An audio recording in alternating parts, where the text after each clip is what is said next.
Diane Lair, apeurée, elle prend la parole par rapport à son chien. Maîtresse d'un petit chien, Diane Lair s'inquiète beaucoup pour lui. La jeune femme prend la parole angoissée. En 2022, Diane Lair a rencontré un succès fou en tant que Miss France. La jeune femme a su conquérir le cœur des Français de par son charme, sa grâce et sa personnalité. Toutefois, contre toute attente, celle-ci a subi un échec cuisant à Miss Univers. Indira Ampiotte, notre Miss France 2023, tente cette année de faire gagner la France. Mais Diane garde de merveilleux souvenirs. Franche, celle-ci s'est confiée. Je n'ai jamais voulu travestir qui j'étais, donc quitte à parfois déplaire, je n'ai jamais voulu changer ma personnalité. Je pense juste que certains traits se sont accentués, notamment mon caractère parfois difficile, car je suis contre les injustices, et je n'aime pas l'hypocrisie de manière générale. J'ai fait un gros tri sur les gens qui m'entourent, mais ceux qui sont là et depuis toujours, donc j'ai des bases solides. Mais surtout, j'ai grandi.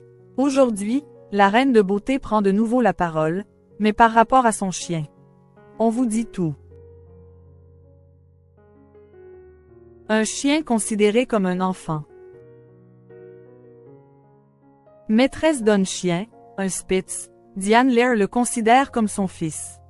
Certains internautes se sont énervés contre cette appellation, et l'ont accusé de manquer de respect aux vraies mamans. La jeune femme a répondu cash. Non, c'est mon fils. Mon fils, ma bataille même.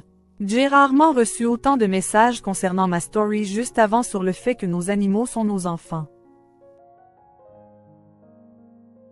Oui, je suis maman d'un enfant à 4 pattes, et oui, j'ai fêté la fête des mères cette année et j'en suis très fière. Et oui, quand j'aurai des enfants à 2 pattes, ils auront déjà un grand frère qui s'appelle ma vie, et j'en suis hyper fière. Mais aujourd'hui, son fils est malade. Chez le vétérinaire, Diane prend la parole très inquiète et donne des nouvelles. On vous en dit plus. Diane Lair, j'attends les résultats. Dans sa story, Diane Lair prend la parole. Passage chez le vétérinaire, mes vies n'étaient pas au top aujourd'hui. Pas d'énergie, la queue rentrée à l'intérieur, il dormait debout. Il a hurlé quand je l'ai pris dans les bras. On a fait une prise de sang, j'attends les résultats. On souhaite du courage à Diane et son chien, et nous attendons des nouvelles. Restez connectés.